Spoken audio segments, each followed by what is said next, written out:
We might be thinking, oh, what's, a couple of pages? So you fill out the paperwork, you turn it in. What are these people grousing about? It's much, much more complex than that. Absolutely. These applications are usually hundreds of pages long, and they have to detail every part of the school.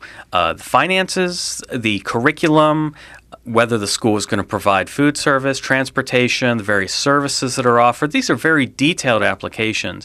But even once the application is submitted to the state, applicants are often brought in for interviews. They are often asked follow-up questions by the board to provide. Now, I'm not saying that we should do away with the application process, because it's very important for us to be able to separate individuals that are just looking for a dollar as opposed to those who are looking for a better option for their children. But maybe we should look at streamlining the application process in such a way that it allows some of these individuals from lower income communities to have an easier time applying for a charter from the state.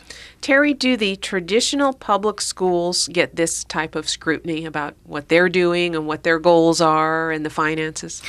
Of course not. These schools are typically just created by the school districts, and really the only requirement of the school districts have is to inform the state that the school has been created. And they're allowed a lot of flexibility to be able to create new schools, to create single-gender schools, to create any number of different schools within the traditional public school system. And usually those schools are not scrutinized the way that a charter school is. Now, the reasoning that they have is that these school districts have already they've been assured that these school districts already have the resources available and the individuals in place that would allow these schools to be successful, but that's not always the case.